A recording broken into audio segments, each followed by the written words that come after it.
हाँ जी, good morning. Good morning sir. Very good morning. Good morning sir. कैसे हैं सब जने? Evening sir. Good evening sir. हाँ, तो और गुड सब evening sir. Very good evening dear, very good evening. Good evening sir. गनी कम्मा, गनी कम्मा। Good evening sir. चलो चौक ले लो, फिर शुरू करते हैं चौक। एक मिनट चौक ले लो। सर कुछ पूछना है सर। हाँ पूछो साहब। ये 100 हॉर्स का नियम सर। ये 100 हॉर्स का नियम। 100 हॉर्स का नियम ये तो 100 हॉर्स का रिप्रेजेंटेशन होता है। 100 हॉर्स का हाँ बताओ सर इसको। ये बताया था बेटा मैंने आपको। 100 हॉर्स से रिप्रेजेंट कैसे करते हैं कि जैसे मान लीजिए आपके पास ये इथेन है, तो इस समय ये इथेन आपका sp3, ये वाला भी कार्बन sp3, तो इसको रिप्रेजेंट करने के लिए हम बताते हैं कि इसकी दो वैलेंसी तो पेपर के प्लेन पर और एक वैलेंसी पेपर प्लेन से ऊपर आ रही है और एक पेपर प्लेन से पीछे जा रही है, और ये लग गए इसके तीनों H, ये वाला कार्बन। अब इससे जुड़ रहा है दूसरा कार्बन, तो इस कार्बन की भी दो वैलेंसी, एक ये और एक ये पेपर प्लेन पर है। एक पेपर प्लेन से अबव है, एक पेपर प्लेन के पीछे है, तो ये होता है इसका 3D यानी कि डैश डैश तरीका। अब जो 100 हॉर्स से उन्होंने क्या किया था, उन्होंने इसको यहाँ सामने से देखा। जब उन्होंने सामने से देखा तो ये स्ट्रक्चर को कैसा दिखेगा सोचो आप। अगर आपके सामने रखा जाए तो सोचो कैसा दिखेगा। कार्बन कार्बन के साथ सिंगल बॉन्ड, ये रहा सिंगल बॉन्ड, और आपके ये दोनों H की वैलेंसी को ये दिखा दिया, देखो ये, और इसकी बाकी दो वैलेंसी एक आपकी तरफ आ रही है एक पीछे जा रही है, तो इस तरफ में यूं दिखाई देगा, यानी एक आपकी तरफ और एक दूर।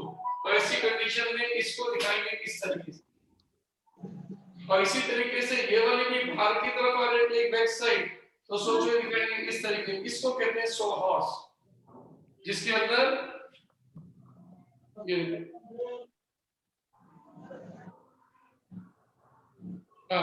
तो जिसके अंदर आप गौर से देखो इसके अंदर कि आपका ये इथेन का मॉलिक्यूल अगर सामने से देखा जाए तो इस समय ये 3D तरीका देखो ये आपके सामने, जिसमें दोनों कार्बन और ये जो तीन संयोजकता है उनमें से एक आपकी तरफ आ रही है एक बैक साइड जा रही है, इसमें भी एक ऊपर एक आपकी तरफ आ रही है बैक साइड में। तो इसका मतलब इस समय ये अवस्था कहलाएगी 100 हॉर्स, और इसके सिंगल बॉन्ड पे हम इसमें रोटेशन करेंगे। तो जब मैं आपको संरूपण कराऊंगा कन्फॉर्मेशनल आइसोमेरिज्म तब इसका यूज करेंगे, तो ये अभी नहीं काम आएगा, बाद में काम आएगा। चलिए बेटा अब बोलिए कहां तक अपन पहुंच गए थे, लास्ट में क्या किया था? Sir once more doubt. Sir homework. पहले डाउट प्लीज। तो बोलो जो चीज पूछनी है फटाफट पूछ लो। सर वो एंथ्रेसीन वाले का सिग्मा और पाई अभी भी गिनने में नहीं आता, एक बार बता दीजिए। देखो एंथ्रासीन ये होता है एंथ्रासीन, ये होता है एंथ्रासीन, 3 बेंजीन रिंग।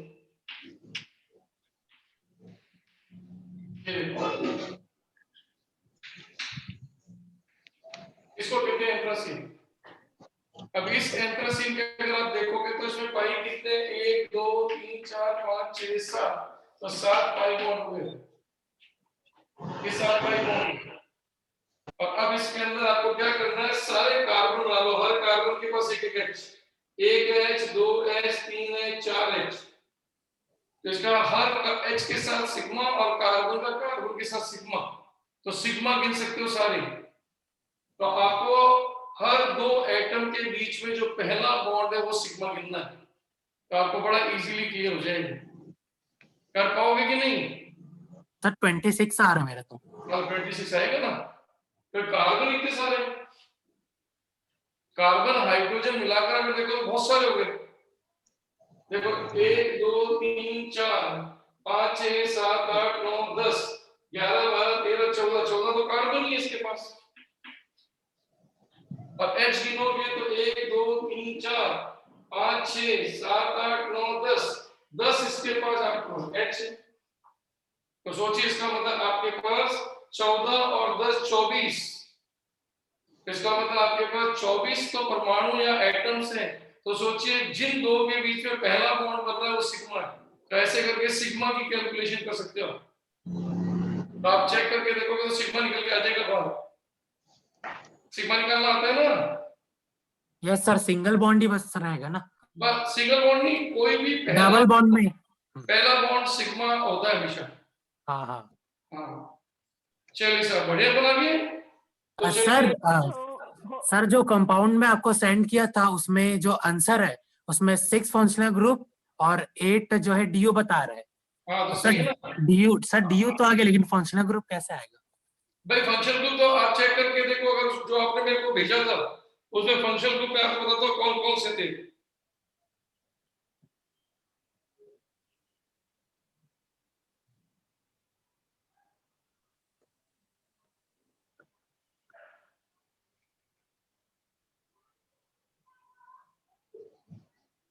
तो देखो आपने जो मेरे को भेजा था उसमें आपके पास एक फंक्शन ग्रुप था आपका कार्बोक्सिलिक एसिड, एक फंक्शन ग्रुप है इसके अंदर सेकेंडरी अमाइन, एक था इसके अंदर प्राइमरी अमाइन, एक था इसके अंदर ईथर, एक था इसके अंदर सेकेंडरी अमीन,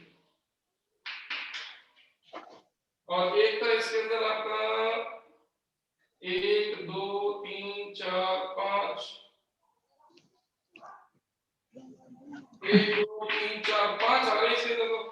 बाकी तो देखो फंक्शन ग्रुप नहीं है, ट्रिपल बॉन्ड है, इसको फंक्शन ग्रुप नहीं मानते, ये ट्रिपल बॉन्ड है तो फंक्शन ग्रुप नहीं मानेंगे इसको। तो 6 नहीं 5 आएगा इसका आंसर। सर ईथर भी तो सर सब्स्टिट्यूएंट है ना? फंक्शन ग्रुप है, कहते हैं फंक्शन ग्रुप है, इसका सफिक्स नहीं होता, यूं कहते हैं लोग, है फंक्शन ग्रुप ही कहलाता, फंक्शन ग्रुप है लेकिन इसका सफिक्स नहीं होता। सर 5 ऑप्शन में है बट डीयू गलत है, फिर उसमें 6 दे दिया डीयू में। डीयू में आपका आएगा 3 तो रिंग है, तो 1 2 3, 3 और 1 4, 4 तो 6, 6 और 1 7, 7 और 1 8, 8 आने चाहिए। मतलब सर गड़बड़ है सर, एमएस चौहान का बुक था ना इसीलिए डाउट हुआ। 8 8 इसमें पाई आ रहे हैं क्योंकि जो ये C2H लिखा हुआ है वो C2H है, इसमें 2 पाई है। आ गया? हेलो सर, हाँ जी। अभी टेस्ट में तो आईयूपीएससी नाम तक ही आएगा ना? कौन सा? आईयूपीएससी नोमेनक्लेचर तक बस आएगा टेस्ट में अभी? हाँ टेस्ट के अंदर भी वही आईयूपीएससी और नोमेनक्लेचर वो क्लासिफिकेशन। सर मैंने भी एक डाउट आपको भेजा है, देखिए ना। कौन सा वाला लो? देखता हूँ मैं अभी मेरे पास कौन सा आया हुआ है। The correct आईयूपीएससी name of the compound, ये पूछा है। ये नहीं है सर। तो अब ये किसी ने भेजा था, एक बार ये बता दूं फिर आगे बढ़ते। ये देखो ये आईयूपीएससी नेम पूछा है।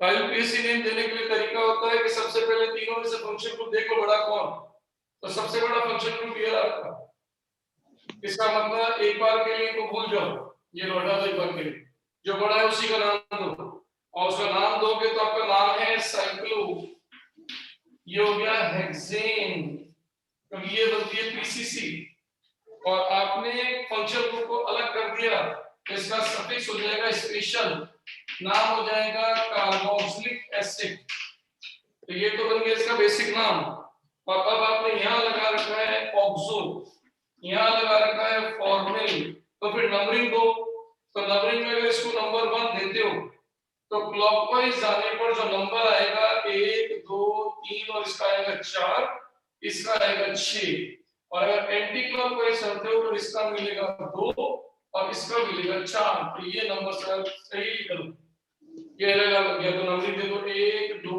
3 4 5 6। अब आप चेक कर लो, इसको बोलते हैं फॉर्मिल, इसको बोलते हैं ऑक्सो, तो 4 फॉर्मिल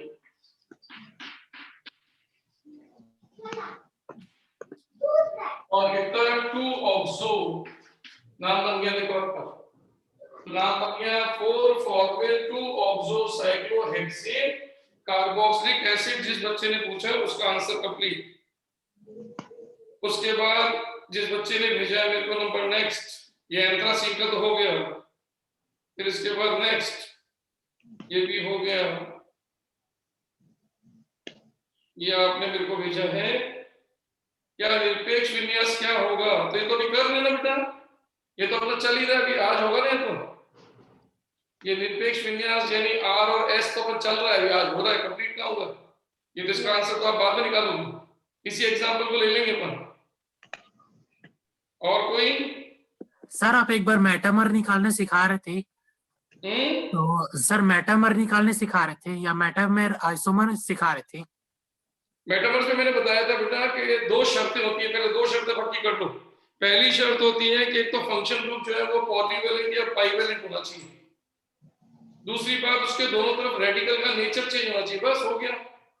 जैसे मैंने आपको एग्जांपल दिया था, मान लो जैसे मैंने आपसे कहा मान लो ये कीटोन है, अब इसके इस तरफ मान लो आपने लिखा एथिल, इसके इस तरफ आपने लिखा एथिल, तो अगली बार आप जो भी स्ट्रक्चर बनाएं उसमें इस फंक्शन ग्रुप के साथ एथिल नहीं जुड़ना चाहिए बस। तो अब ये कहते हैं कि फंक्शन ग्रुप के दोनों तरफ जो रेडिकल होते हैं वो अपना नेचर बदल लें। तो सोचो कि मैं यहां से उठा के इसको एक तरफ भेजूं तो ये हो जाएगा मिथाइल और ये हो जाएगा प्रोपाइल। अब आप चेक करके देखो, जो मैंने यहाँ पर रेडिकल लिया वो रेडिकल यहाँ पर नहीं थे, तो इसका मतलब ये दोनों एक दूसरे के मेटामर हैं। मेटामर का मतलब होता है फंक्शन ग्रुप के दोनों तरफ लगे रेडिकल अगर अपना नेचर बदल लें तो वो कहलाते हैं मेटामर्स। और मैंने ये भी कहा था कि जो मेटामर्स होते हैं वो सीआई या पीआई हो सकते हैं लेकिन पहली वरीयता, पहली प्रायोरिटी, पहली डोमिनेंसी मेटामरिज्म।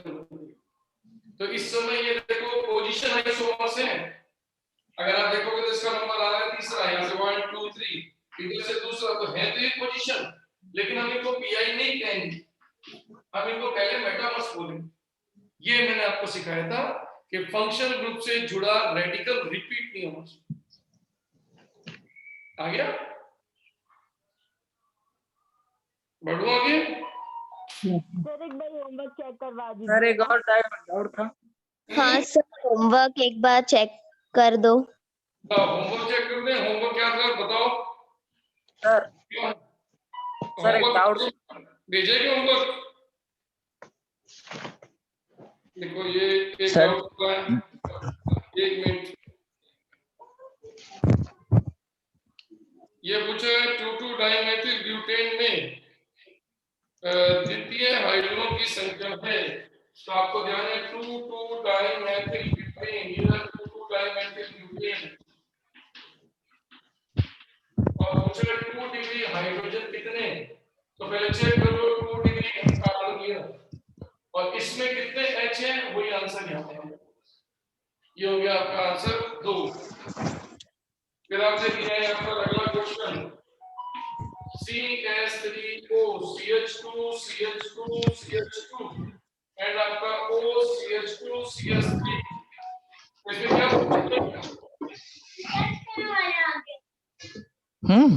क्या पूछा है क्वेश्चन, क्या सच्ची? इसका क्या करना है, आईयूपीएसी नेम? Yes sir. हाँ, तो आईयूपीएसी नेम निकालना हो तो आप चेक करके देखो, ईथर से जुड़े कार्बन को टिक, ईथर से जुड़े कार्बन को टिक, ये पहला हमारा नियम चल रहा है R1, लेकिन टिक करने से चेन नहीं बनी तो फिर आप आते हैं मल्टीपल बॉन्ड, मल्टीपल बॉन्ड है नहीं तो फिर आते हैं नंबर ऑफ कार्बन, तो इधर नंबर ऑफ कार्बन 2 है, इसमें नंबर ऑफ कार्बन 3 है, इसमें 1 है, तो हमारी चेंज होगी वो नंबर ऑफ कार्बन से आएगी। ये बन गया हमारा नियम से पीसीसी, पहला नियम कंप्लीट। अब दूसरा रूल कहता है नंबरिंग, तो नंबरिंग आप चेक करके देखो, ये वाला इथॉक्सी और ये है मिथॉक्सी, तो जब अपन नंबरिंग लगाएंगे तो इसको मिलेगा 1 तो इसको मिलेगा 3, उधर से नंबरिंग देंगे तो इसको मिलेगा 1 और इसको मिलेगा 3। तो आपको ध्यान है मैंने आपसे कहा था जब नंबरिंग का समुच्चय सेट एक जैसा हो जाए तो फिर अल्फाबेट का डिफरेंस देखो, तो अल्फाबेट के डिफरेंस में ई और एम में से पहले कौन आएगा, तो आएगा ई, तो लंबिंग यहां से आएगा। या मेरा सेकंड रूल भी कंप्लीट हो गया।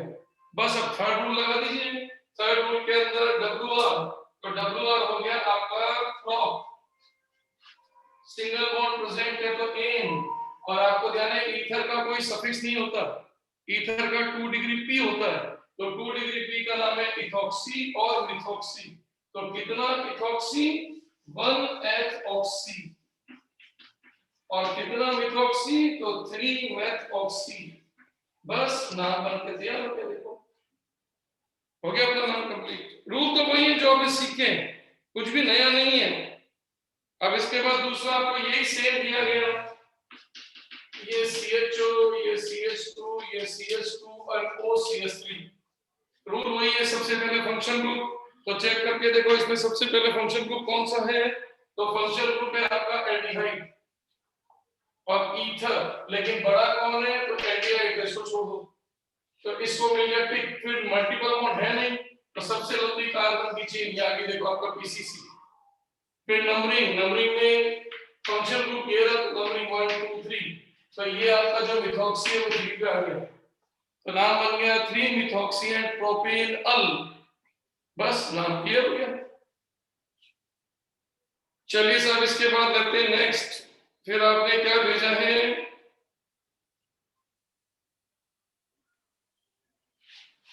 इसका IUPAC में पूछा आपने, CH3CCH2CH3, then CCH3, then CS3, C4H9। ये लो सर, ये आपने स्ट्रक्चर भेजा है। इधर लिखा हुआ है C2H5 जिसको मैंने खोल दिया, इधर आपने लिखा हुआ है C4H9, मैंने इसको खोल दिया।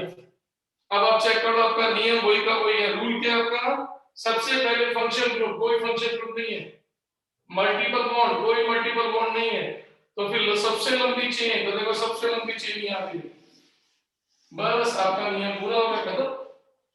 अब आप चेक कर लो, आपका रूल बन गया पहले PCC। अब नंबरिंग दोगे तो नंबरिंग में देख लो, यहाँ से मैथ्यू तीसरे पे आ रहा है, जबकि यहाँ से तीसरे पे कुछ भी नहीं, तो आपकी नंबरिंग यहाँ से चलेगी, देखो 1 2 3 4 5 6 7 8। तो आप क्या कहोगे, 3 4 4 ट्राइमिथाइल एंड ऑक्टेन, तो नाम बन गया आपका 3 5 3 4 4 ट्राइमिथाइल एंड ऑक्टेन। और बोलो सब क्या था सर? एक डाउट है। अब एक बार ये जो आएगा पहले डाउट पूरे कर लूं। The number of ether metamers represented by formula C4H10O, तो C4H10O। अगर अब यहां सीख लो पॉइंट कि अगर कभी मॉलिक्यूलर फार्मूला देता है तो फिर इससे जितने बनेंगे ईथर वो सब मेटामर्स कहलाएंगे। ये कंट्रोवर्शियल पॉइंट है, इसको याद रखना पड़ेगा। इसके जितने ईथर बनेंगे सबको मेटामर माना जाता है, और ओपन करते हैं तो फिर वो मेटामर्स नहीं होते। तो जब मॉलिक्यूलर फार्मूला देता है तो फिर जितने ईथर संभव हो सबको मान लेते हैं। तो सोचो इसमें ईथर कितने बनेंगे संभव, देखो आप, पहला है C1C3 और दूसरा बनेगा C2C2, तो C1C3 से इसके बनेंगे 2 और इससे बनेगा केवल 1, तो आंसर आपका आएगा 3। तो अपना आंसर 3 चेक करने बेटा, बी आंसर बेस्ट है। सर एक साइड बराबर मीथेन आ रहा था ना, तो इसीलिए गड़बड़ हो रहा था। नहीं वो उसमें मॉलिक्यूलर फॉर्मूले में काउंट हो जाता है। फिर इस बच्चे ने पूछा है ROS, अच्छा ये होमवर्क वाला पार्ट था क्या? अच्छा ये होमवर्क है, होमवर्क चेक कर लीजिए। कल जो मैंने होमवर्क दिया था वो भेजा है किसी ने मेरे को, तो एक बार उससे चेक कर लेते हैं। देखो ये तो कल अपन ने जो RS सिस्टम किया था उसका क्वेश्चन दिया गया नंबर पहला,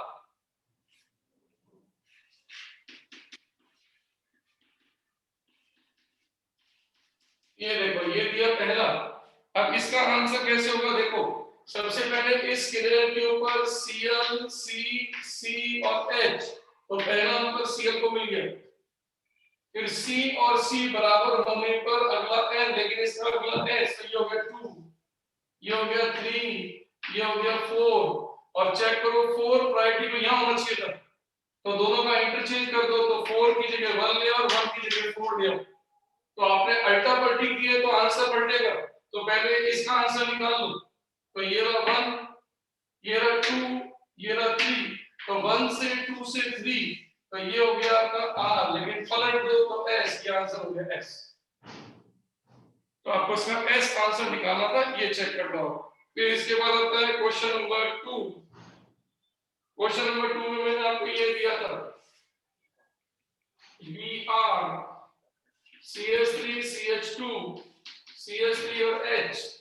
अब की बात चेक करके देखो, इसमें प्रायोरिटी निकालोगे तो कार्बन कार्बन Br और H, तो चारों में अगर देखा जाए तो सबसे पहले आएगा Br नंबर 1, फिर कार्बन कार्बन बराबर हो गया तो अगला चलो तो इसका अगला कार्बन आएगा, इसका अगला H आएगा, तो ये 2, ये 3 और ये 4, और देखो फोर्थ प्रायोरिटी लंबवत यानी लॉन्गिट्यूडनल है, तो आप 1 से 2 से 3 घुमा दो, ये 1, ये 2 और ये 3, तो चेक करो आपका घूमना हो गया एंटी क्लॉकवाइज, आंसर हो गया S। इसके बाद आपने दिया है नंबर 3। नंबर 3 में आपको दिया था यहाँ पर CH3 C triple bond CH, CH double bond CH2 और CH2 CH3। तो इसको लिखने का तरीका क्या है, देखो आप, इसको लिखने का तरीका क्या है, देखो आप, कार्बन, इसका भी कार्बन, इसका भी कार्बन, इसका भी कार्बन, चारों कार्बन बराबर हो गए। इसके कार्बन के पास सारे H H H आएंगे, लेकिन इसके कार्बन के साथ ट्रिपल बॉन्ड है तो 3 बार C फिर H आएगा। इसमें कार्बन के साथ आपका डबल बॉन्ड है तो 2 बार कार्बन फिर H आएगा, और इसमें कार्बन के बाद आपका कार्बन और फिर H आएगा। तो अब आप चेक कर लो कि टॉप प्रायोरिटी कौन सी है। अगर आप चेक करें तो ये टॉप पे 1, ये 2, ये 3 और ये 4। अब आप देखो घूमो 1 से 2 से 3, तो 1 से 2 से 3 तो आपका ये हो गया R, बिकॉज़ इसमें इसका R कॉन्फ़िगरेशन हो गया। फिर अपन आते हैं अपने चौथे एग्जांपल पर। चौथे एग्जांपल में ये ना CH2 एसिड ग्रुप, ये OH, ये H और ये CH3। तो चेक करके देखो, जो टच कर रहा है एटॉमिक नंबर, तो ऑक्सीजन का एटॉमिक नंबर, कार्बन का, H का, चारों की टॉप प्रायोरिटी, तो टॉप प्रायोरिटी जाएगी O की पहला। फिर कार्बन कार्बन सेम है तो छोड़ दो, अगला O अगला H, तो ये हो जाएगा 2, ये हो जाएगा 3, ये हो जाएगा 4, तो 1 से 2 से 3 ये घूमे और आंसर हो गया S। तो ये आपका होमवर्क था जो कल मैंने दिया था, और चेक कर लीजिए क्या ये आपको समझ में आ गया कि नहीं। सर फर्स्ट वाला R से S क्यों कर दिए, ये कैसे कर दिए? ये अपन इंटरचेंज किया था अल्टरनेटिव। जब आपका चौथी प्रायोरिटी डैश पर नहीं हो तो एक अल्टरनेटिव करनी पड़ती है, अल्टरनेटिव करते ही समझ जाओ आंसर भी पलटेगा। ये मैंने कल आपको समझाया था ट्रिक में। फिर क्वेश्चन आ रहा है ईथर में कम से कम कितने कार्बन होने की फंक्शन ग्रुप आइसोमर हो, तो फंक्शन ग्रुप आइसोमर बनाने के लिए आपको कम से कम 2 कार्बन से फंक्शन ग्रुप बन जाएगा, क्योंकि आपका ईथर 2 कार्बन का है तो 2 ही कार्बन का अल्कोहल बन सकता है, तो फंक्शन ग्रुप के लिए 2 ही कार्बन चाहिए। ईथर का सबसे छोटा ईथर भी फंक्शन ग्रुप दे सकता है। उसके बाद पूछा गया क्वेश्चन,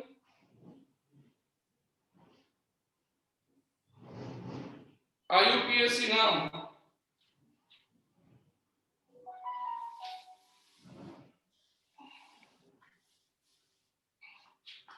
IUPAC नाम पूछा है इसका।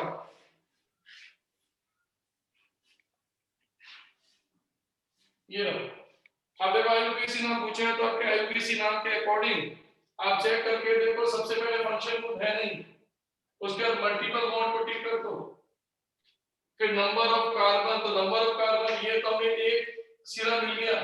अब इधर चलते हैं तो कार्बन आएंगे 1 2 3 4 5 6, और इधर चलेंगे तो ये कार्बन आएंगे 1 2 3 4 5 6 और नीचे आएंगे तब भी मिलेंगे 1 2 3 4 5 6। तो देखो सब जगह पर आपको 6 कार्बन मिल रहे हैं, लेकिन हम इस साइड ही क्यों आएंगे, दिमाग लगाओ, क्योंकि अगर आप यहाँ पर आ गए तो सिर्फ यही एक रेडिकल बचेगा सब्स्टिट्यूएंट। लेकिन अगर हमने चेन यूं चुन ली तो हमें दो दो सब्स्टिट्यूएंट मिल जाएंगे। तो समान कार्बन श्रृंखला आने पर अगला वरीयता होती है प्रतिस्थापी यानी सब्स्टिट्यूएंट। तो सब्स्टिट्यूएंट का नंबर ज्यादा है, तो ये चेन चुनी जाएगी। फिर नंबरिंग जहां से आपका प्रायोरिटी नजदीक पड़े, ये देखो ये होगी। अब आप चेक कर लो, ये हो गया इथाइल और ये हो गया प्रोपाइल। अब आप चेक कर लो कितना इथाइल और कितना प्रोपाइल। इसके बाद नंबर दूसरे में Cl, ये आपका CH2 CH3, ये CH3 और ये I। और अब आप चेक करो इसके अंदर अगर हम देखें तो ये ज्योमेट्रिकल है तो आप चेक करके देखो इन दोनों में वरीयता इसकी ज्यादा, तो ये टॉप प्रायोरिटी, इसको कह देंगे हाई प्रायोरिटी। इसी तरह से I और C में I की हाई प्रायोरिटी। आप देखो दोनों हाई प्रायोरिटी एक दूसरे के विपरीत है तो इसका मतलब E। अब इसका IUPAC नेम बना दो, या IUPAC नेम 1 2 3 4 5। तो 2 पे क्लोरो लगा हुआ है, 3 के ऊपर आइडो, तो 2 क्लोरो 3 आइडो एंड 2 पेंटीन जोड़ दो, ये IUPAC नाम। ब्रैकेट में लगा दो E, तो IUPAC नाम बन जाएगा E 2 chloro 3 iodo and pent 2E। ये इसका नाम कंप्लीट हो गया IUPAC में। सर उसमें ट्रांस नहीं हुआ क्या? ट्रांस नहीं बोल सकते बेटा, गलत है, क्योंकि ट्रांस के लिए दो चीजें सेम होनी चाहिए, सेम कुछ है ही नहीं। तो अगर आपने ट्रांस देख रहे हो तो अगर सिर्फ ई नहीं दे रखा हो तो ट्रांस लेना, अगर ई दे रखा है तो पहले ई को वरीयता दो, क्योंकि ट्रांस से हो नहीं सकता। फिर आपने एक IUPAC पूछा है CH3CH2 CH double bond CH and CH3। तो ये तो बहुत सिंपल है, ये लॉन्गेस्ट चेन आ गई, तो ये हो गया पेंट 2ene। तो आपका IUPAC में पेंट 2ene। ये आपने जो पहला दूसरा लिखा वो गलत, उसमें पेंटेन कर दिया आपने, तो पहला आंसर सही है, क्योंकि पेंटेन में तो एन लगा दिया आपने, 1 डिग्री है दो लगा दिया आपने, तो गलत हो गया नाम आपका। तो आंसर आपने जो पहला लिखा है वो सही है, पेंटेन नहीं आएगा, पेंट आएगा। और एक मैसेज आपने डिलीट कर दिया, तो इसका सबके कंप्लीट हो गए। चलो हाँ जी, अब बताओ, हमने अपना होमवर्क भी कंप्लीट कर लिया, तो आगे बढ़ते हैं अपन। कल तक हमने क्या कर लिया था, मैं उसको एक बार जनरलाइज करता हूँ, चेक कर लेना बेटा एक बार। सर वही कंफ्यूजन था थोड़ा, पेंटेन किस में लगाते हैं सर? पेंटेन किस में लगाते हैं? यहाँ पर पेंट का ओनली पेंट लिखे ना। पेंट इसलिए अगर आपका 1 डिग्री एस केवल एन है तो एन लगाओ, लेकिन सिंगल बॉन्ड होने पर। लेकिन अगर डबल बॉन्ड आ जाए तो फिर एन नहीं आएगा, फिर इन आएगा। जैसे तुमने जो एग्जांपल है, जिसने बच्चे ने एग्जांपल भेजा उसमें डबल बॉन्ड, तो फिर आप ये नहीं लगा सकते, फिर इसको लगाते हैं, क्योंकि 1 डिग्री एस जो होता है वो जो होता है बड़ा वही दिखता है, वही आता है। अगर सिंगल बॉन्ड की जगह डबल बॉन्ड आ गया तो एन नहीं आएगा, फिर इन आएगा, या ट्रिपल बॉन्ड आ जाए तो एन नहीं आएगा, आइन आएगा। आ गया? ये लिखो, ये मैंने लिखवाया भी था 1 डिग्री एस की लिस्ट देखो, उसमें दिख जाएगा आपको। ये मैंने लिस्ट लिखवा रखी है पूरी। यस बेटा, अब चेक कीजिएगा, हम लोग कर रहे थे RS कॉन्फ़िगरेशन, RS का अभिविन्यास, और RS अभिविन्यास के अंदर हम अब तक 3 चीजें कर चुके हैं। आज हम चलेंगे चौथे पर। पहली 2 चीजें क्या थी? Dash wedge. पहली 2 चीजें थी डैश वेज, और आज की 2 चीजें होंगी फिशर प्रक्षेपण। ये हमारा टोटल आपके सेट है। अब इस डैश वेज का केस नंबर 1, ये केस नंबर 2, ये केस नंबर 1, ये केस नंबर 2। आज अपने को ये करना है। हम यहां तक कंप्लीट कर चुके हैं, एग्जाम्पल में रिपीट करता हूँ, समझना कैसे। जैसे केस नंबर 1 में ये था कि यदि चौथी प्रायोरिटी इस डैश पर हो, बाकी कहीं पर भी हो, तो आप क्या करते थे, 1 से 2 से 3 घुमा देते थे। अगर एंटी क्लॉकवाइज घूमता था तो एस, क्लॉकवाइज घूमता था तो आर। तो इसका इस समय आंसर एस हो गया। अब इस वाले केस में क्या था, आपने लिया डैश वेज, लेकिन चौथी वैरायटी यहां ना होकर कहीं और हो गई, तो 4 यहाँ हो गया, 2 यहाँ हो गया, 1 यहाँ हो गया, 3 यहाँ हो गया। तो ऐसे में मैंने आपसे कहा था रुको, पहले चौथी को यहाँ लाओ, तो चौथी को उठा के 2 पर और 2 को उठा के चौथे पे हमने ले लिया। ये देखो, ये हमने किया था इस वाले केस में। तो इसको कहा था अल्टा पलटी। पर जब अल्टा पलटी की थी तो अब आप 1 से चलो 2, तो 1 से चले 2, 2 से चले 3, तो आप घूमे एंटी क्लॉकवाइज एस, लेकिन काट के पलट दो आप। ये तो अपन केस कर चुके हैं यहां तक। अब आते हैं अपन यहाँ पर केस नंबर 1 जो कल लिया था। कल हमने कहा था कि आपके स्पेशल प्रक्षेपण में चौथी प्रायोरिटी कहीं भी लिख दो, ऊपर टॉप या बॉटम, मैंने यहाँ लिख दी, और बाकी 1 2 3, तो एक से 2 से 3 आप रोटेट करते हो एस, तो एस होगा, क्लॉकवाइज घूमे तो आर का आर। यहां तक अपन सब कंप्लीट कर चुके हैं, यस और नो। Yes, sir. Sir. तो आज अपन एंट्री करने जा रहे हैं। हेडिंग डालो केस नंबर 2, हेडिंग डाल लीजिए।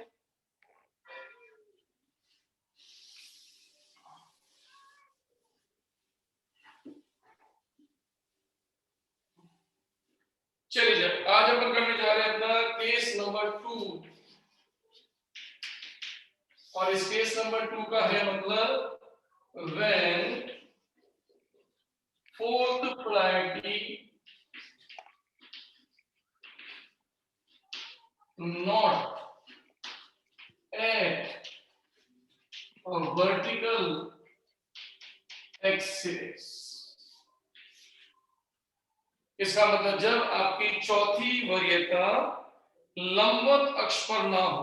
तो सोचो अगर वो लंबवत पे नहीं होगी तो फिर मानी बात है, या तो वो यहाँ होगी क्षैतिज या हॉरिजॉन्टल के राइट हैंड साइड, या हॉरिजॉन्टल के left hand side.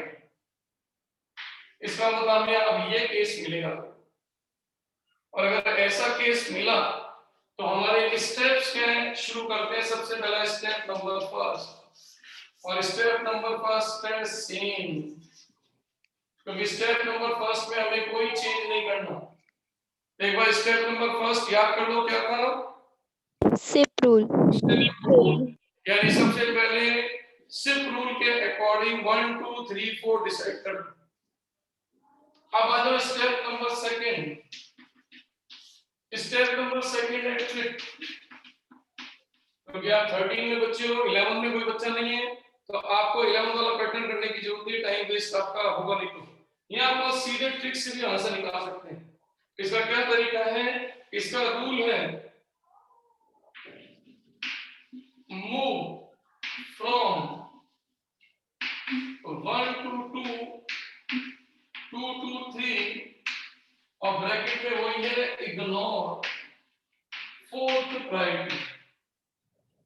Move from 1 to 2 and 2 to 3, ignore fourth priority. और ब्रैकेट में एक चीज और लिख रहा हूं, नो इंटरचेंज। जब याद करके देखो, वहां हमने इंटरचेंज कराया था, यहाँ पर इंटरचेंज करने की भी जरूरत नहीं है। और अब आता है पॉइंट के if rotation in a clockwise direction, तो आपको ध्यान है क्लॉकवाइज डायरेक्शन के लिए आप बोलते थे आर, लेकिन यहाँ आर की जगह हो जाएगा S. If rotation in anti clockwise, तो आप कॉन्फिगरेशन बोलते थे एस, लेकिन उल्टा हो जाएगा आर। बस इतना सा केस नोट कर लीजिए।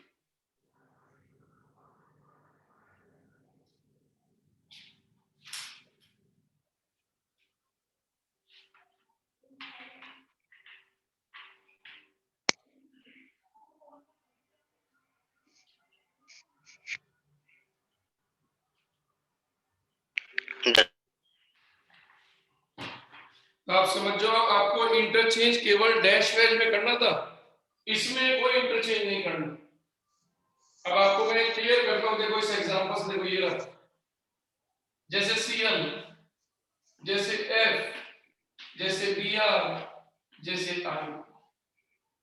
सबसे पहले step number first, priority decide करो। तो चारों में प्रायोरिटी I की फर्स्ट, Br की सेकंड, Cl की थर्ड और F की फोर्थ। चेक करके देखो, fourth priority not at vertical axis है। तो अब अपना तरीका क्या है कि आप 1 से 2 से 3 चल दो।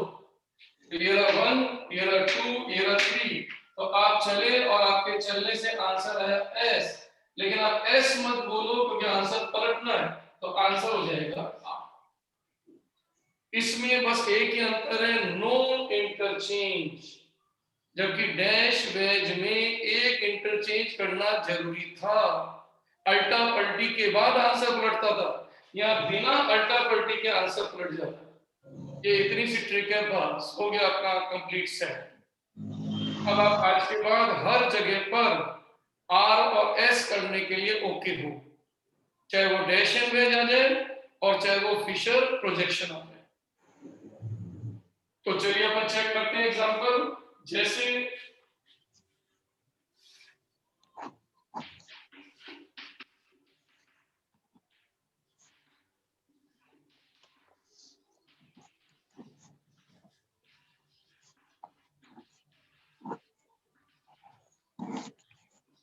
ये देखो, lactic acid,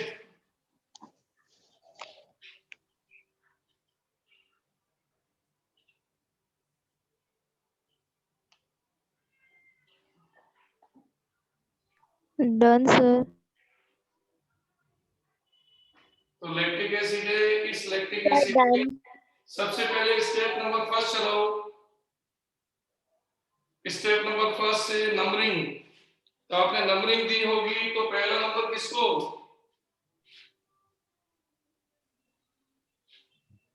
hydrogen, carbon, carbon, oxygen. Alcohol. किसका एटॉमिक नंबर ज्यादा? OH. तो सब हो गया पहला। उसके बाद देखो, दोनों कंपेयर करो। COH। Double OH. कंपेयर करो तो तीसरा CS3 देखो, H। चौथी प्रायोरिटी वर्टिकल नहीं है, हॉरिजॉन्टल है। तो हॉरिजॉन्टल आने पर याद रखना, आंसर पलटोगे लेकिन प्रोसेस हो जाएगी। तो 1 से 2 से 3 चल दो। ये रहा 1, ये रहा 2, ये रहा 3। तो 1 से 2 से 3 ये आ गया। तो आपका आंसर आया S। लेकिन आपका S फैक्टर क्या हो जाएगा? R। ये R लैक्टिक एसिड हो गया।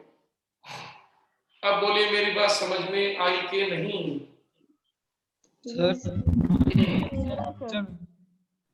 बोलिए।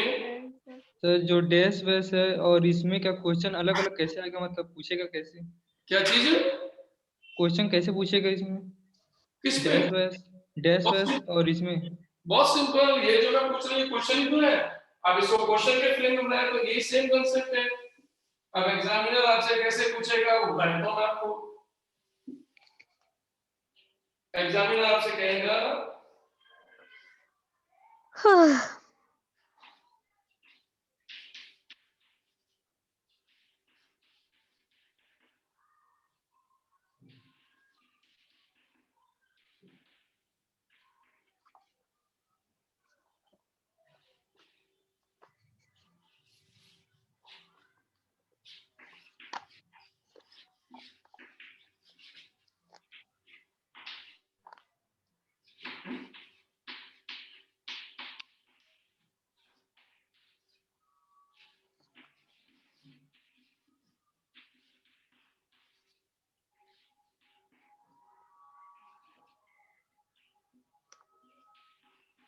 ये देखो, अब ये क्वेश्चन, अब इस समय देखो आपके चेक करने का तरीका कि सबसे पहले चेक करके देखो कि जो आपका कंपाउंड है वो आपका ऑप्टिकली एक्टिव, लेकिन आप ऑप्टिकल एक्टिव कंपाउंड में डी और एल को नहीं बता सकते, क्योंकि इसके लिए आपको लैब में जाना पड़ता है। इसका मतलब हम ये नहीं कर सकते, ये तो एग्जामिनर देगा तभी मानेंगे। तो फिर बचा क्या? आर और एस।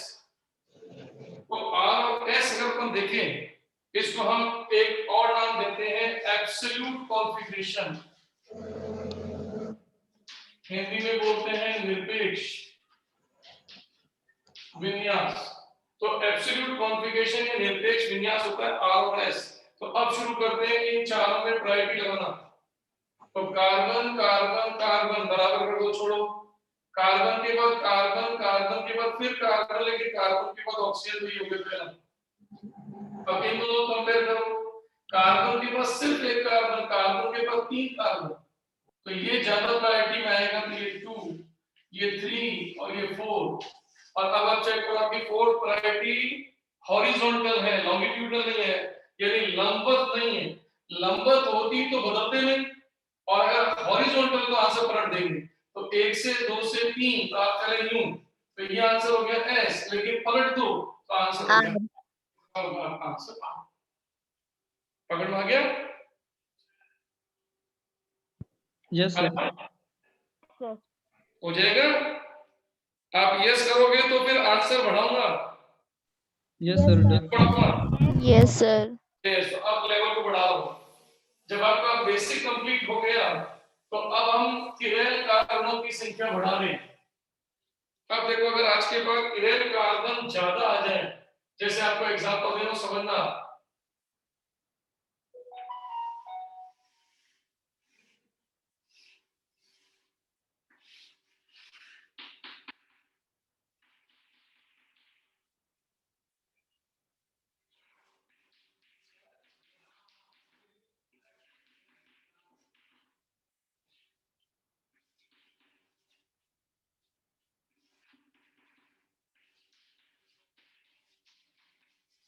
अब देखो, अब ऐसा एग्जांपल आएगा, चीज वही है जो आप कर रहे हो, लेकिन अब आप गौर से देखना, इस कंपाउंड में किरेल कार्बन की संख्या 2 हो गई।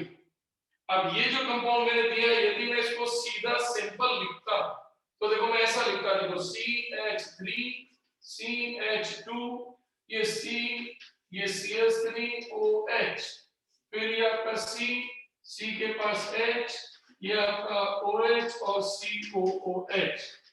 यही सिंपल कंपाउंड ऐसे स्पेस में आता है। अब आप अच्छी जानते हो कि इस कंपाउंड का IUPAC नेम देते तो आप सबसे पहला रूल क्या लगाते, कितनी लंबी चेन बनती, देखो आप तो चेक करके देखो कितनी लंबी श्रृंखला, कितनी लंबी PCC, 5 की 5.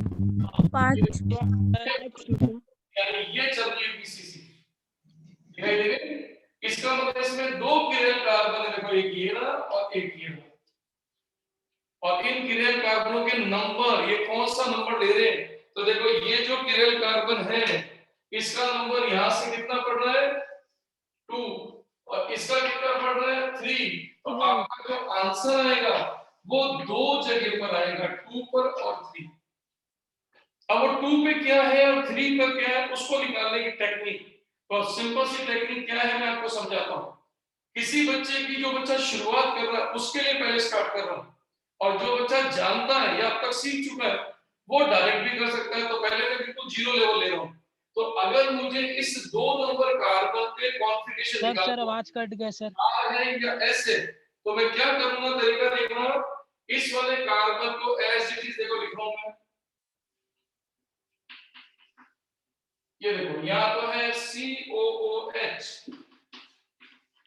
यहाँ है H, यहाँ है OH, और ये जितना हिस्सा है इसको पैक कर दो, कंडेंस कर दो। तो इसको अगर मैं पैक कर दूं तो देखो ये रहा C, इस C के पास है OH, तो ब्रैकेट में OH, फिर इसके ब्रैकेट में CH3, और फिर इसके पास है CH3 CH2, इसको डायरेक्ट निकालना।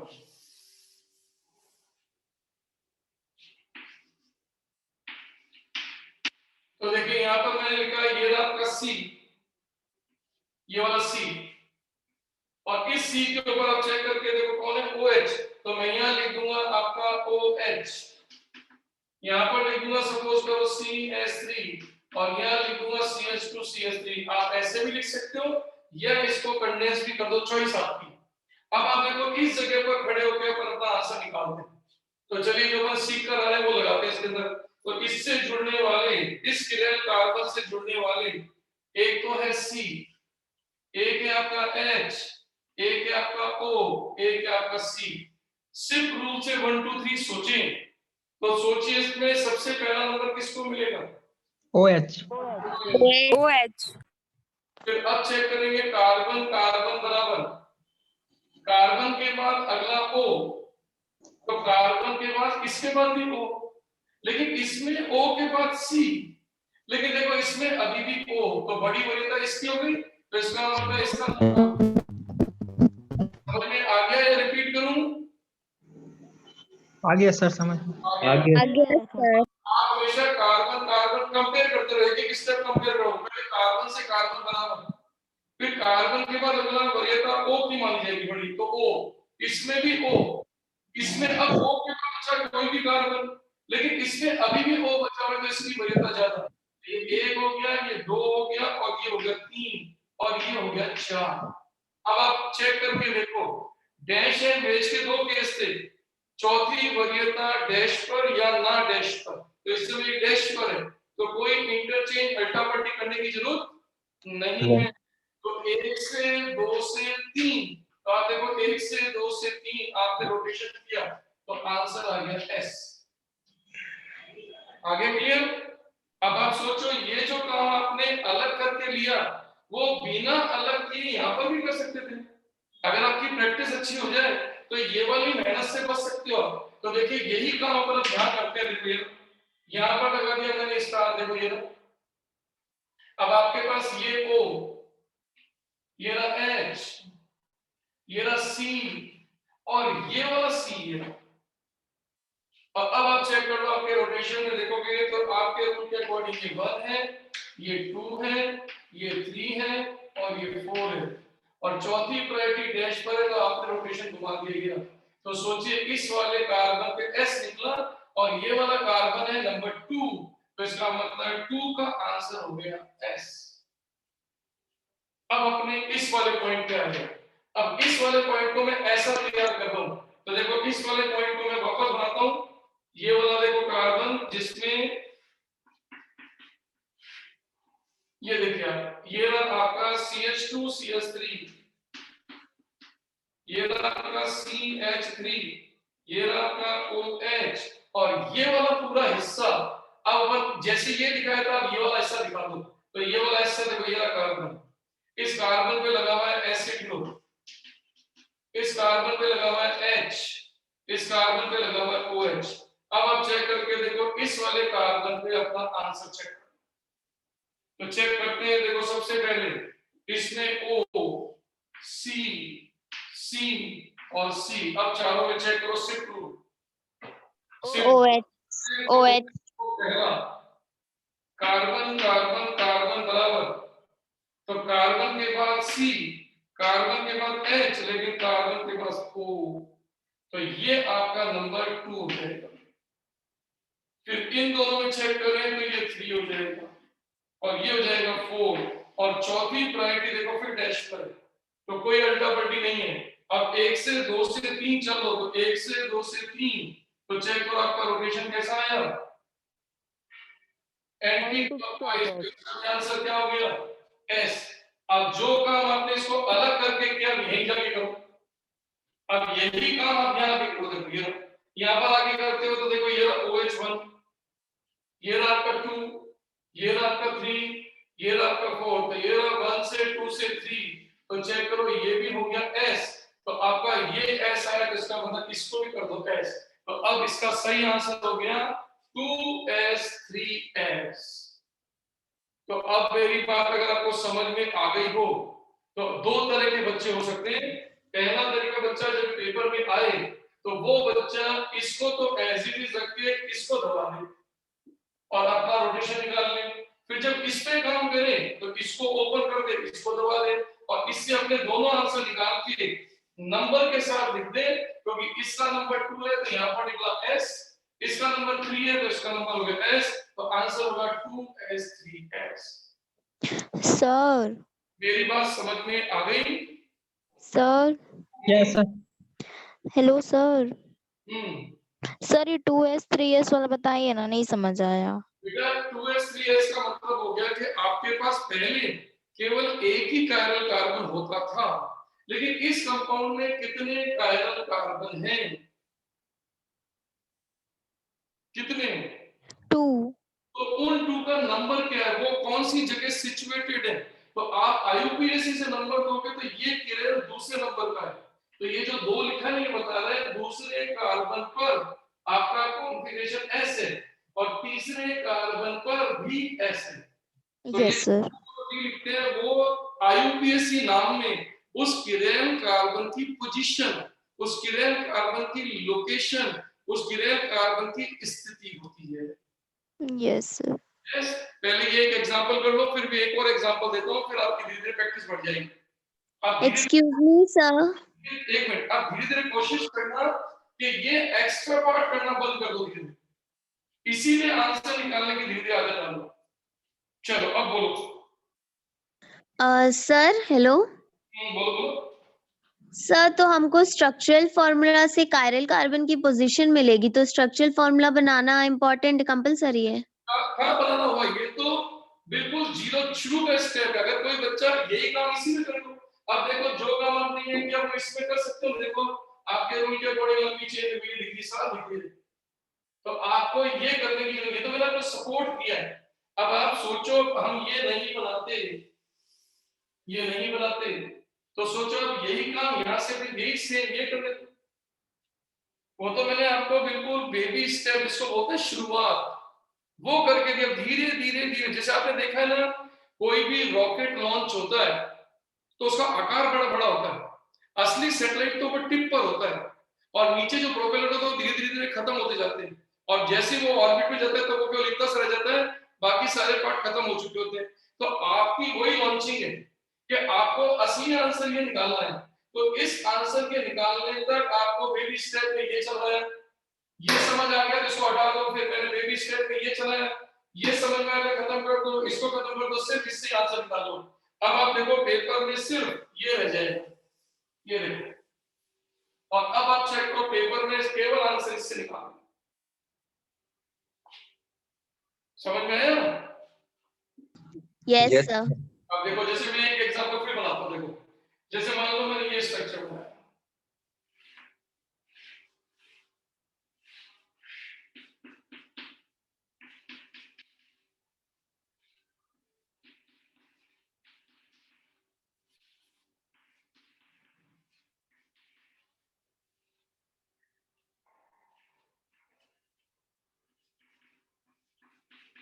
अब देखो जैसे मैंने ये कर दिया, अब आप जो जो मैंने सपोर्ट आपको दिए थे वो सपोर्ट हटा दो।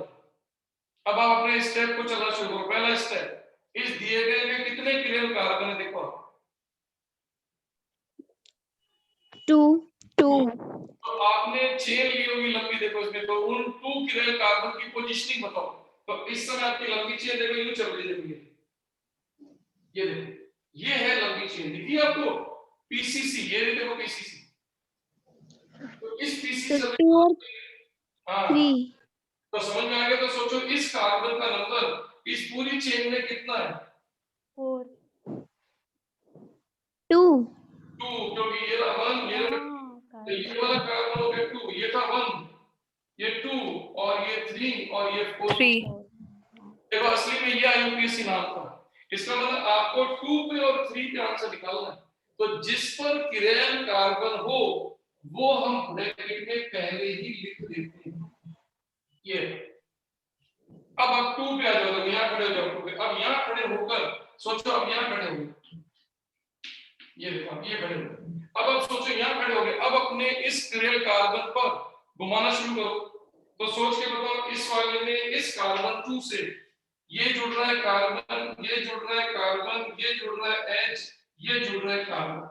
तो चारों जो मैंने पिंक कलर के रिंग बनाए उनमें से बताओ टॉप प्रायोरिटी कौन? COHO CHO। HO देख लिया? अच्छी तरह देख लेना। सर Cl देखो आप क्लोरीन। अब देखो क्लोरीन वाला sir carbon carbon carbon H, अब तीनों कार्बन दौड़ में, तो इस कार्बन के बाद अगला H, इस कार्बन के बाद अगला O, तो इस कार्बन के बाद अगला कौन?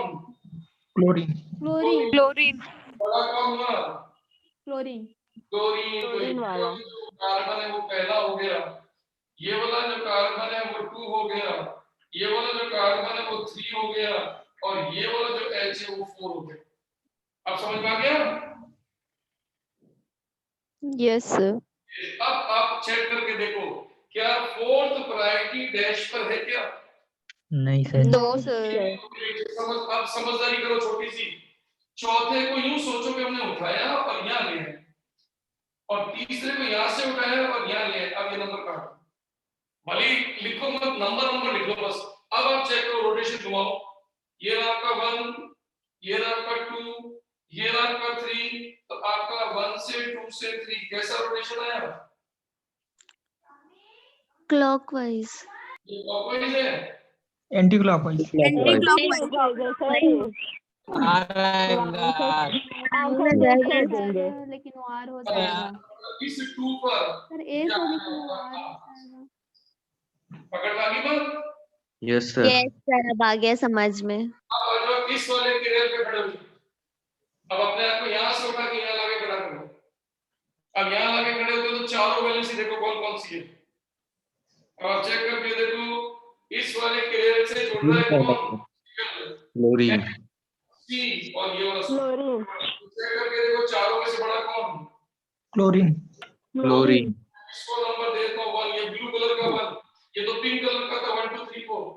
अब ये 1 हो गया। अब H, C और C, तो इन दोनों C में टक्कर हो रही है, तो ये C और ये C का एटॉमिक नंबर बराबर, तो इसका अगला कौन? एच। इसका अगला कौन? सी ऑक्सीजन। ये वाला, तो ये 1 हो गया, ये वाला कार्बन 2 हो गया, ये वाला आपका 3 हो गया, और ये हो गया 4।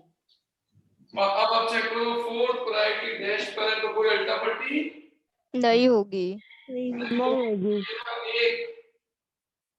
ये रहा आपका 2, ये रहा आपका 3, तो आपका रोटेशन कैसा आया? Anti clockwise. S. S. Sir complete हो गया। देखो आपने जो पहले छोटे छोटे तरीके लिए थे वो सारे स्टैंड हटा दिया, अब आप सीधे सीधे पेपर के लायक हो गए। अब जैसे एक बच्ची ने मेरे को जो क्वेश्चन दिया था, अब वो क्वेश्चन मैं आपसे पूछता हूँ, उस बच्ची ने जो भेजा था देखना पड़ेगा कौन सा था।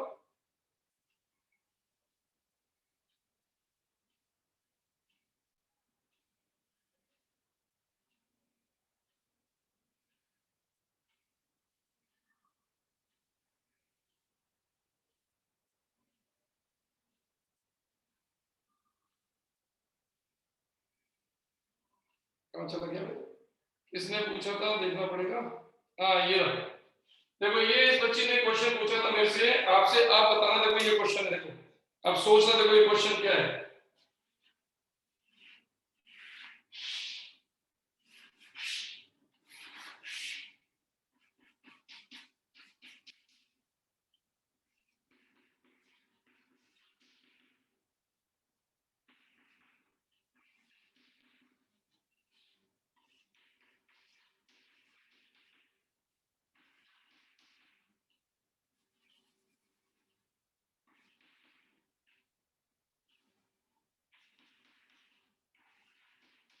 ये देखो, ये क्वेश्चन उसने मेरे से पूछा, तो मैंने उसको कहा था बेटा अभी नहीं, जब ये आज मैं कराऊंगा तब हो जाएगा। अब देखो ये आ गया। अब आपने रूल को चेक करके देखो, आप सोचो इस वाले कंपाउंड में लंबी चेन कितने की बनेगी? लंबी चेन कितने की बनेगी? 4 कार्बन की। 4 कार्बन की सर। लंबी चेन देखो, ये देखो ये लंबी चेन बनेगी। अब आप अगर नंबरिंग देखें तो यहां से नंबरिंग देते हो तो इसको दूसरा, इसको तीसरा, और यहां से देते हो तो इसको भी दूसरा, इसको भी तीसरा, तो नंबरिंग कहीं से भी आ सकती है। तो हमारा नंबर फिक्स हो गया कि अगर ये दूसरा है तो ये तीसरा, इधर चले तो ये दूसरा और ये तीसरा, तो नंबर क्लियर हो गया 2 3। चलिए अब हम इसमें काम शुरू करते हैं। सपोज करो यहाँ खड़े हो, यहाँ खड़े हो, चेक करते हैं, देखो चेक करो, सोचिए इससे ओ, इससे जुड़ रहा है एच, इससे जुड़ रहा है सी और इससे जुड़ रहा है सी। तो सबसे पहले चारों में से कौन बड़ा? OH OH बड़ा। आप दोनों सी में तुलना करो, सी और सी का एटॉमिक नंबर सेम, तो सी का अगला ओ, इसके भी सी का अगला ओ, फिर सी के बाद फिर ओ, लेकिन सी के बाद होगा सी, तो फिर ये वैरायटी बड़ा हो गया, ये हो गया 2, फिर ये हो गया आपका 3, ये हो गया 4। तो देखो आपके पास इस क्रेन के चारों बाहें, चारों ब्रांचेज, या जैसे ऑक्टोपस पढ़ते हो ना, ये आपका एक तरीके से 4 भुजाओं वाला है। तो सोचो इसकी चारों भुजाओं का 1 2 3 हो गया। तो अब वो चलते हैं 1, ये रहा 2, ये रहा 3।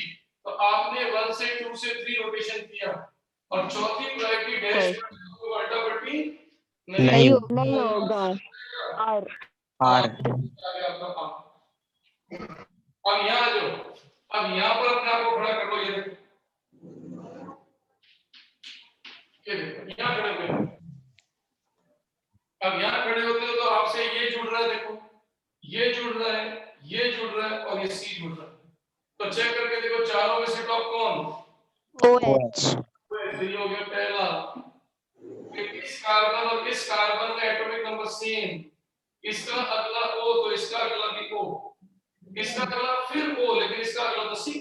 ये हो जाएगा 2, ये हो जाएगा 3, ये हो जाएगा 4। अब आप चेक करके देखो आपकी चौथी प्रायोरिटी यहाँ नहीं है, तो आपको एक छोटा सा काम करना पड़ेगा, अल्टा पट्टी। तो यहाँ से एक को उठा के इसकी जगह सोच लो, और 4 को उठा के यहाँ सोच लो। अब आप चेक करके देखो 1 से 2 से 3, तो ये रहा आपका 1, ये रहा 2, ये रहा 3। तो आपने 1 से 2 से 3 घुमाया कैसा? एंटी क्लॉकवाइज, क्लॉकवाइज लेकिन R आंसर चेंज। चेंज ये हो गया कि 2 पर भी R है और 3 के ऊपर भी आर R है। जो क्वेश्चन पूछा गया था, इस कंपाउंड का निरपेक्ष विन्यास क्या है? ये जेई मेंस में आया था बेटा। तो इसका आंसर था R, 2 पर भी R और 3 पर भी R। अब बताओ मेरी बात समझ में आ गई कि नहीं? यस सर आ गई। यस सर सर वो तो SR होना चाहिए था ना फिर। इसको स्नैपशॉट कर लीजिए। तो अब मैं यही टेक्निक अब फिशर प्रोजेक्शन में शुरू कर रहा हूँ। सर एक बार 3R में जो आप मतलब वरीयता लिया, एक बार और बताइए ना। क्या चीज है? जो आप 3R पे जो कार्बन है ना, उस पे आपने जो वरीयता लिया उसको एक बार और बताइए ना। मेरे को वापस आवाज नहीं आ रही, बहुत गूंज रही है आपकी आवाज, दोबारा बोलो। मेरे को आवाज सुनाई नहीं दे रही बेटा, आपकी आवाज बड़ी हमिंग कर रही है। क्लियर बोलो। सर अब क्लियर है? अब क्लियर है? आप क्लियर? सर जो कार्बन थर्ड है ना, इससे आपने जो वरीयता लिया है उसको एक बार वापस बता दीजिए ना।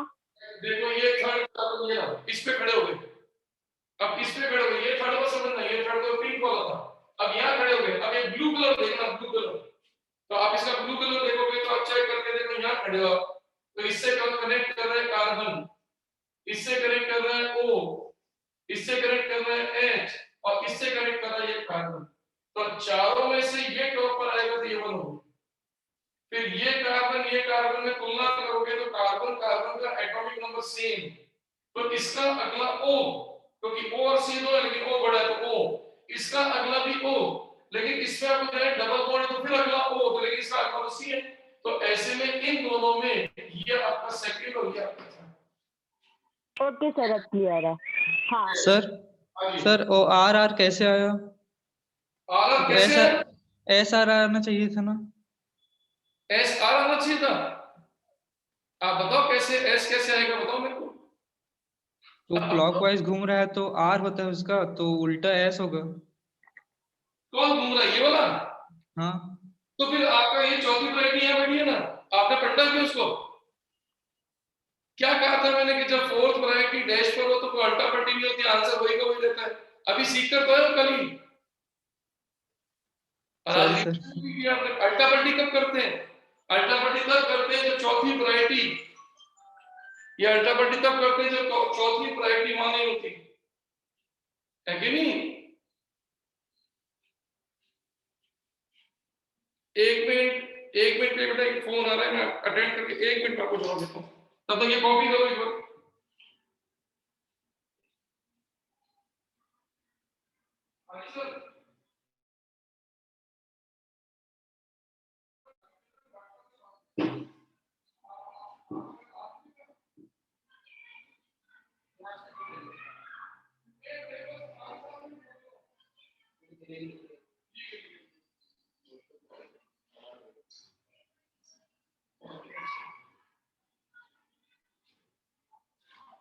हाँ बच्चों, आप समझ में आया कि नहीं आया? Yes sir. सर आ गया। तो अब आप चेक करके देखो कि अगर आपको समझ में आ गया तो इस समय अब आपके पास, अगर मैं नेक्स्ट लेता हूं, देखो एक एग्जांपल फिशर प्रोजेक्शन का, बिल्कुल सेम ऐसे ही कंसेप्ट है। ये देखिए आप, अब की बार सपोज करो एग्जांपल ऐसा है,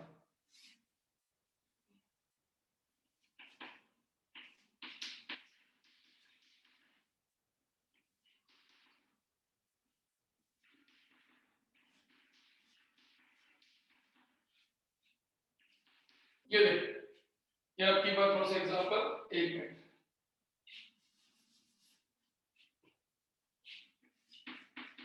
अब देखो मैंने आपके सामने ये एग्जांपल ले लिया।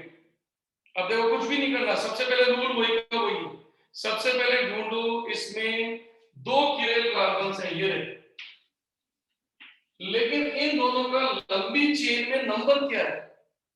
तो आप गौर से देखो, इसके लिए आपको आईयूपीएससी का रूल लगाते हुए एक लंबी चेन सोचनी है। तो कितने कार्बन? 4 का होगा ना? 4 का होगा सर। 4 कार्बन। अच्छे हैं और 2 और 3 पे है किधर? दिख रही है? अब आप चेक करो, नंबरिंग देंगे तो नंबरिंग के अंदर चेक करके देखो, यहां से नंबरिंग देते हैं तो OH को सेकंड, यहां से देते हैं तो मैथिल को सेकंड। तो आईयूपीएससी रूल कहता है कि यदि दोनों तरफ से नंबरिंग बराबर हो और अल्फाबेटिकली अंतर हो, तो अल्फाबेट को देखो, तो हाइड्रोक्सी का H और मिथाइल का M, तो नंबरिंग कहां से गिनी जाए? यहां से चलूं कि यहां से चलूं? हाइड्रोक्सी वाले से। हाइड्रोक्सी। पर के सर हाइड्रोक्सी से चलोगे तो ये 1, तो ये नंबर कितना हो जाएगा? 1 2 होगा सर। तो इसका नंबर हो गया 2 और इसका Two. नंबर 3, 3 इसका 1 और इसका 4। इसका मतलब आपको 2 एंड 3 के ऊपर रोटेशन निकालना है। समझ में आ गया? अब चलिए देखो शुरू करते हैं। देखो सबसे पहले यहाँ खड़े हो, अब यहाँ खड़े होते हो तो चारों के चारों आर्म्स को सिर्फ रूल से 1 2 3 कर दो। तो यहाँ खड़े होके देखो 1 कौन? OH OH ये देखो OH को मैंने कर दिया नंबर 1। अब आपके पास H, C और C चेक करना है। तो ये अब इस C का अगला कौन? O CC है, तो फिर ये टॉप प्रायोरिटी हो गया, तो ये सेकंड, second फिर ये हो गया थर्ड और ये हो गया फोर्थ। अब चेक करो फोर्थ प्रायोरिटी कहां पर है? लॉन्गिट्यूडनल के हॉरिजॉन्टल? वर्टिकल। लॉन्गिट्यूडनल। वर्टिकल में कोई अल्टा पलटी है, कोई चेंज नहीं करते। नहीं होगा। 1 से 2 से 3 की ओर चलो, तो ये रहा 1, ये रहा 2, ये रहा 3, तो 1 से चले 2 के पास और 2 से चले 3 के पास। रोटेशन कैसा? क्लॉकवाइज। और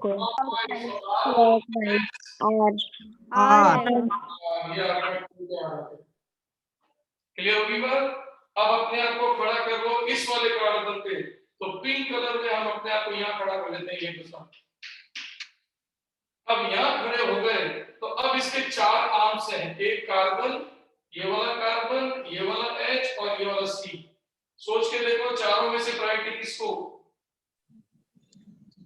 सर नीचे वाले को COOH COOH। नीचे COOH वाले को।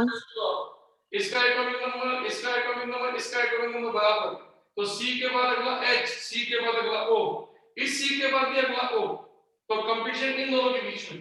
अब इसके C के बाद फिर O, लेकिन इसके C के बाद C, तो सोचिए अब की बार इसका नंबर हो गया 2 सॉरी इसका नंबर हो गया 1 और इसका नंबर हो गया 2 और इसका नंबर हो गया 3 और इसका नंबर हो गया 4। तो पिंक कलर से अपने चारों आर्म्स को क्लियर कर दिया। अब आप चेक कर लो आपकी चौथी वैरायटी कहां है, लॉन्गिट्यूडनल या हॉरिजॉन्टल? हॉरिजॉन्टल। हॉरिजॉन्टल। आंसर जो है हॉरिजॉन्टल कटेगा या पलटेगा? कटेगा। पलटेगा। तो चलो रूल शुरू करते हैं। 1 के बाद ऊपर 2 और ये रहा 3 और ये रहा 4। तो 1 से चलते हुए 2 और 2 से चलते हुए 3 पे आ गए। तो आंसर घूम रहा है कौन से डायरेक्शन में? क्लॉकवाइज में। क्लॉकवाइज। लेकिन आंसर क्लॉकवाइज ना होकर एस लिखेंगे वहां पर। तो ये आपका आ गया एस। अब आप चेक कर लो इसका आंसर हो गया 2r3s। तो क्या मैं हो तो मेरे पास समझ में आ गई? Yes, sir sir. एक बार और बताइए ना सर। जिस बच्चे को सर एक बार और बताइए ना। मैं बच्चों को हिंट जिसको नहीं समझ में उसको हिंट देके जा रहा हूँ। आज कोशिश करना जिस बच्चे को दिक्कत आए ना, जैसे वो यहाँ खड़ा है तो क्या करे, वो ये टेक्निक लगा सकता है कि वो केवल इसी कारण को ही बड़ा करे, बाकी सबको दबा दे। अब जैसे मैं इसको दबा देता हूँ तो इसको दबाऊंगा, देखो ये रस्सी, ये रहा आपका CH3, ये रहा आपका COOH और ये रहा आपका H। तो आप इस वाले कायरल से चार चीजों को चेक करें, इसको आप क्लियर कर देना। तो जिस बच्चे को दिक्कत है वो इससे ये चारों चीजें देख पाएगा। ये देखो अब आपको क्लियर हो गया। तो आप ये कोशिश करना नेक्स्ट टर्न पे मैं आपसे जब मंडे को मिलूंगा तो ध्यान रखना मंडे को पूरा RS सिस्टम अच्छी तरह से क्लियर होना चाहिए, तब मैं आपको टेक्निकल और ट्रिक दूंगा। क्लियर है? Okay sir. सर कल कितना सर समय टेस्ट होमवर्क दे कितना टाइम दीजिए। होगा? सर 2 बजे। सर कल टेस्ट कितना टाइम होगा, दोपहर की, 2 शाम बजे की? 2 बजे 2 ये बातें बजे। सब आपके सर बताएंगे, मैं नहीं कहूंगा। सर होमवर्क दे दीजिए अभी। होमवर्क नहीं है, होमवर्क नहीं है, अरे टेस्ट कल टेस्ट है यार, please. Okay thank you sir. Okay thank you sir. Have a nice okay evening sir. Sir. 3 thank घंटा। You sir. 2 से 5। 3 घंटे का।